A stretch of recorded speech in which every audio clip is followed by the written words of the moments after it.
a subcommittee that was A, not appointed by the parent committee, and B, did not contain members of the parent committee.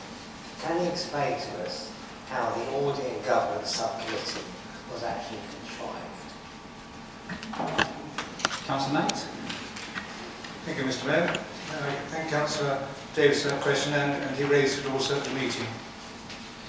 Very simply, the changes in the Audit Committee took on the role of audit governance, and in doing so, the changes were approved by they went to the committee and also to the scrutiny board and also to the executive and onto the council. So the council agreed them.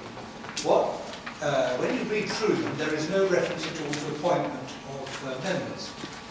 And of course that, if you look at it, there have been changes. You refer to your history of being a councillor, but there have been changes whilst you've been a councillor, and that is we've gone on to the continental system of governance, whereby we have a mayor or a leader who is able to appoint everybody, the chairman, vice chairman, and members of his party anyway, and the opposition do the same.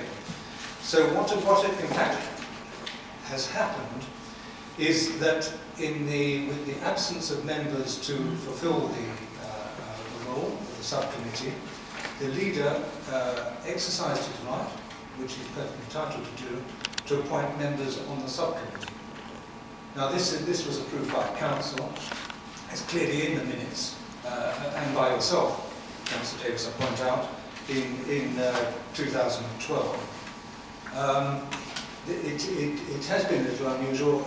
The officer concerned to make sure that there was no problem on this consulted with our expert advice on this, and it is perfectly right. And normally, with legality, when you've got a decision that can be approved by all members, there's usually no query with the court. So I was quite content to realise that if it was queried, it would be supported by the court. I was content to hear that the officer had consulted with the leader and with experts, and this was the action taken. I hope that's explained the situation. I'm sure you've got another question, but those are the rules we work to. Thank you. Thank you, Mr. Mayor. I think Councillor Davis. I think Councillor Knight and I are in agreement.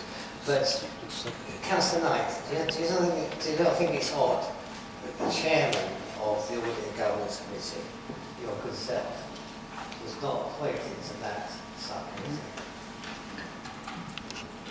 Councillor Knight. Thank you, Mr. Mayor. I've been advised on strong legal advice that if I'm called to jury service, I've only got to turn up in a suit and I will never be selected. So, with that advice given to me by learned solicitors who watch this on a daily basis, and I'm sure if I turned up in a sports jacket, I'd have an even more definite refusal. I've left it entirely to the leader to select the members of the subcommittee, and to put your mind at rest, the appellant, I think that's the term, was asked whether he was happy with the appointments, and as I understand, he was in agreement with the people appointed to the subcommittee, and that to me was final proof the system was working. Thank you.